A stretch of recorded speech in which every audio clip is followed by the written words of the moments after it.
तुम जो इतनी देर लगा रही हो ना, तो इतनी तैयार होने की ज़रूरत भी नहीं है। अपनी शक्ल तो देखो काली, देखो मुझे कितनी खूबसूरत हूँ। जल्दी करो, हम देर हो रहे हैं, तुम्हारी वजह से मैं लेट हो जाऊँगी। ठीक है, तैयार हो रही हूँ। तुम वहाँ जाके इतना बोलना नहीं, ठीक है? मैं जाऊँगी स्टेज पे सॉन्ग गाने, ठीक है? अगर तुम्हें कोई ब्लैक तो चली गया ना, वरना तुमने एक लफ्ज़ भी नहीं बोलना। देखो यहाँ कितना मज़ा आ रहा है, कितने सारे लोग हैं। मैं तो बहुत थक गई हूँ, मैं जा रही हूँ अपने रूम में। ठीक है, तुम जाओ, मैं भी अपने रूम में बस जा रही हूँ, बहुत थक गई मैं। बस मैं सो रही हूँ, बहुत थक गई मैं। मुझसे कोई भी प्यार नहीं करता, मैं क्योंकि काली हूँ। मैं काला होना कोई हिसाब है? एक काम करती हूँ कि मैं नीचे चली जाती हूँ, मेरा दिल भी बहल जाएगा। वो तो वैसे भी सो रही है।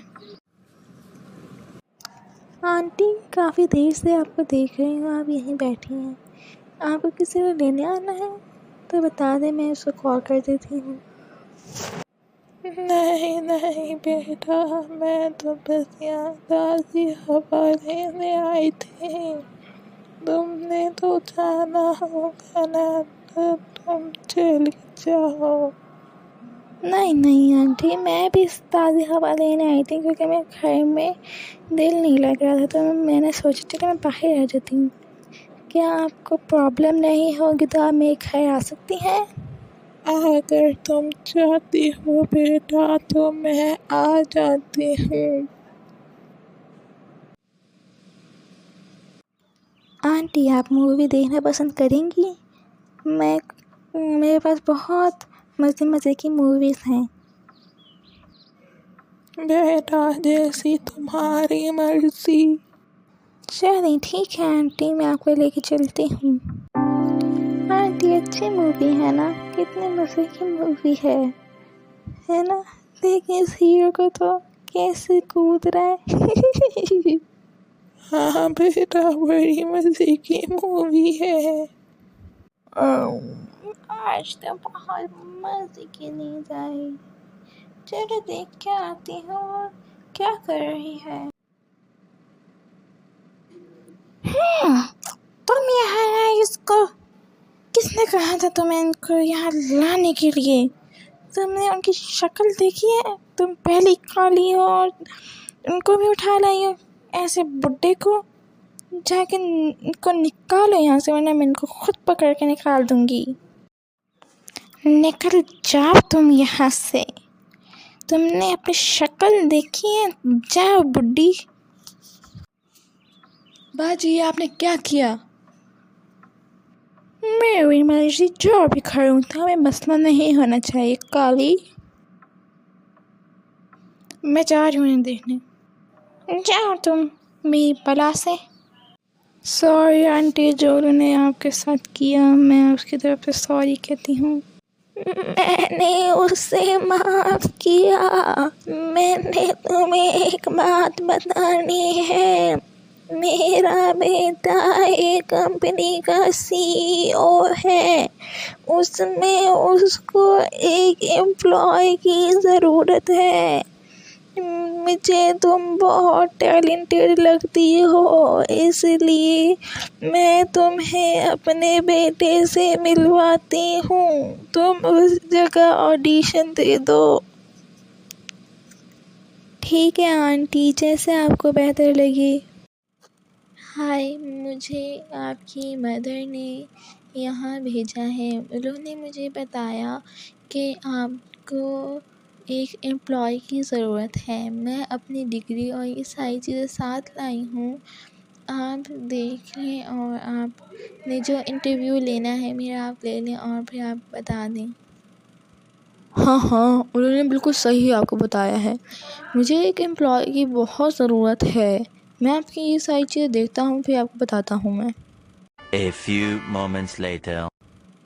मैंने आपकी सारी फाइल्स देखी हैं और आप बहुत टैलेंटेड हैं, इसलिए मैं आपको ये जॉब देता हूँ। आप कल से जॉइन कर सकती हैं इस कंपनी को।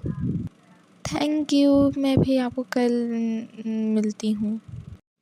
थैंक यू आंटी, आपकी वजह से आज मुझे इतनी बड़ी कंपनी में जॉब मिल सकी। कोई मसला नहीं, तुम बहुत अच्छी लड़की हो, तुम इंशाल्लाह बहुत तरक्की करोगी। थैंक यू आंटी, फिर मैं आपसे बाद में मिलती हूँ। Bye aunty. अस्सलाम वालेकुम आपी, मैंने आपको बहुत बड़ी न्यूज़ बतानी है। मुझे ना आज एक एडिटिंग की कंपनी में जॉब मिली है, जहाँ सारे गेम्स वो डेवलप होती हैं। जो इसकी बहुत बड़ी कंपनी है, मुझे उसका नाम अभी नहीं पता सही से। और वो इसके अंदर एडिटिंग और उसकी कंपनी है, वो यहाँ की नंबर 1 कंपनी है, उसमें मुझे जॉब मिली है। मुझे लगता है तुम पागल हो गई हो, क्योंकि इस जो सबसे बड़ी उसकी एडिटिंग की कंपनी है ना, उसके सीईओ का नाम अहमद है। तुम किसी भी उसको उठा के कह दोगी पागल। आप ही उस कंपनी के सीईओ का नाम अहमद ही तो है। तुम पागल हो गई हो, वो इस कंट्री के सबसे बड़ी कंपनी के सीईओ हैं।